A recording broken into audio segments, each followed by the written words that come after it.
practice of human trafficking, and I am prepared to bring the full force and weight of our government to the federal and at the federal level and the other highest levels, whatever we can do in order to solve this horrific problem, getting worse.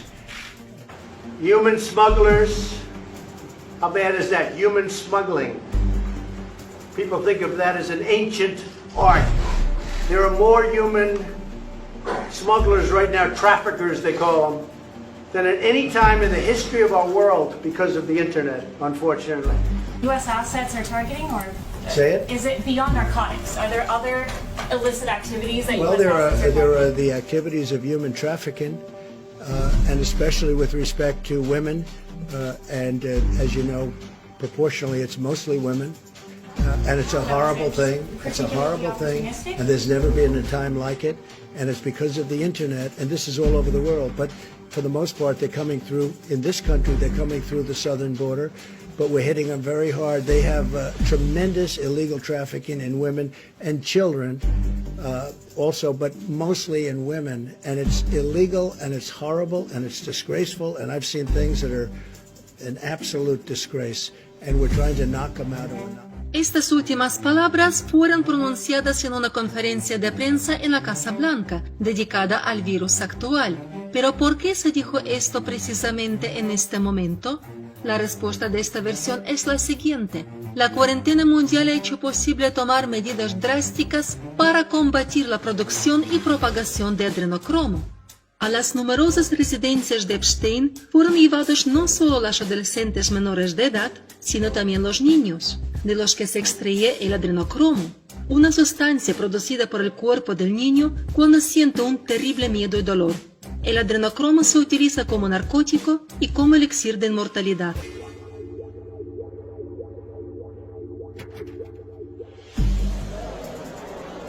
When they torture the children, it causes a physical reaction of the endomorphins in your body to just increase because of the terror and the pain.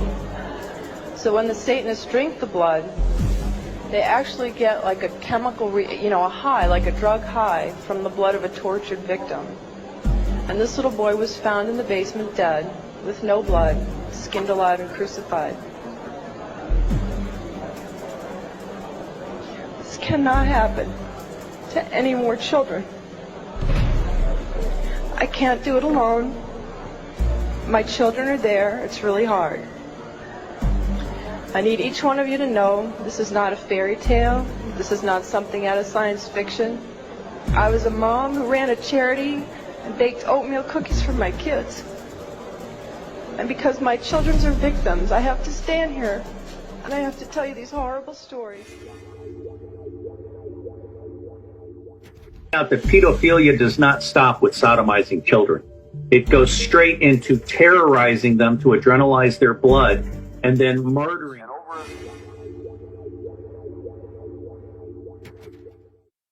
This conspiracy involves pornography, drugs, corruption, involves pedophilia, involves organized child kidnapping rings, the finders out of Washington, D.C., CIA cover, covert operations involved in the international trafficking of children, terrorism, bank accounts, and the word. Blood sacrifices, the whole Luciferian thing, the kids being killed and eaten. I mean, I hate to say that, but that's far worse than what you've just said. It's far worse. Yes, far worse. Far worse, yeah. And that the whole blood situation is it's unbelievable, and right. I don't know how we say that to the public. I don't know how.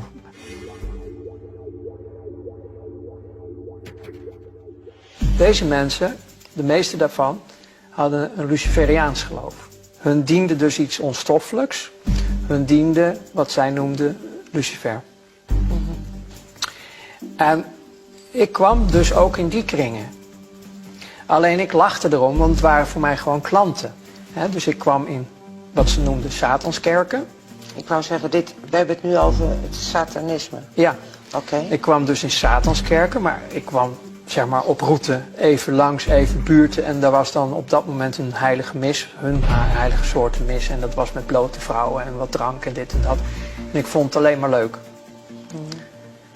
Ik hechtte weinig of geen geloof aan hun geloof. Of ik was er eigenlijk niet eens van overtuigd dat het überhaupt allemaal wel bestond. Het was meer een schouwspel voor jou. Ja, ik zag gewoon de donkerte en de slechtheid en de diepte daarvan zit in de mens zelf. Ja. Ik koppelde het nog niet zo. Maar ook die kringen verkeerde ik dus in, omdat ja, als gast zeg maar, omdat ik vond het allemaal wel leuk. Al die blote vrouwen en al die dingetjes die daar speelden. Het was het vrije leven. Maar er kwam een moment, toen werd ik dus uitgenodigd, daarom vertel ik dit ook, om mee te gaan doen aan offers in het buitenland.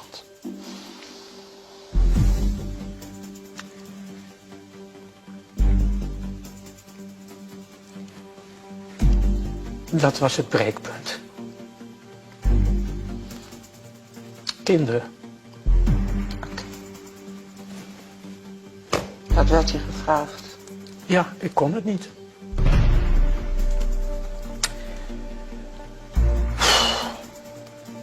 Wil je even En stoppen? toen... Wil je even stoppen trouwens? Of... Nee. Oké. En toen begon ik langzaamaan eigenlijk in te storten.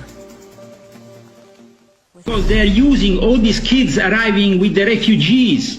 They are taking them from the boats directly and bringing them in their pedophile networks, taking their organs. They found hundreds of emptied bodies put back together in Egypt and in other places before. This is scandalous. I think this is really becoming revolting. En realidad, esta historia hunde sus raíces en los sacrificios humanos de ciertos cultos. Incluso los discursos de Ted Gunderson sobre este tema fueron dados hace decenas de años atrás. Él fue uno de los primeros que empezó a investigar los expedientes sobre los cultos satánicos y la producción del adrenocromo. En dos palabras, la versión de la situación actual es esta. La cuarentena ha servido de tapadera para la mayor operación secreta a gran escala en la historia de los Estados Unidos, cuyo objetivo es la lucha con el Estado profundo, el llamado Deep State, así como la evacuación de los niños afectados y la destrucción de bases subterráneas de la red secreta.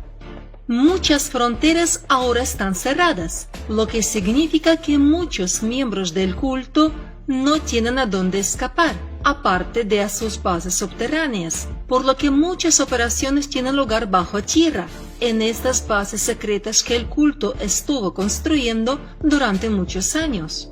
Este proyecto se llamó DUMP, Deep Underground Military Bases, en español, profundas bases militares subterráneas. Quizás por esta razón Trump y la alianza han necesitado una cantidad tan grande de respiradores y no solo para luchar contra el nuevo virus. ¿De qué otra forma se puede pedir a las grandes empresas que produzcan una gran cantidad de dispositivos de respiración de modo que esto no cause sospechas y preguntas innecesarias? Además, el ejército de los Estados Unidos ha gastado $500 millones para preparar a los militares para operaciones de combate bajo tierra. Muchos de ustedes seguramente habrán oído hablar sobre el movimiento QAnon, y para aquellos de ustedes que aún no lo saben, Q es un insider de la administración de Trump, que comparte con la gente en QAnon.pub la información que hasta hace poco estaba oculta, y aquellos que planteaban estos temas fueron considerados adeptos locos de teorías de conspiración. Esta información, que antes había sido considerada por la gente dormida como información loca, ahora proviene en secreto de la Casa Blanca. Gracias a esta información surgió el movimiento QAnon en los Estados Unidos, y cada vez más personas comienzan a despertarse y a ver lo que realmente está sucediendo en el mundo. Es un hecho que no se puede negar.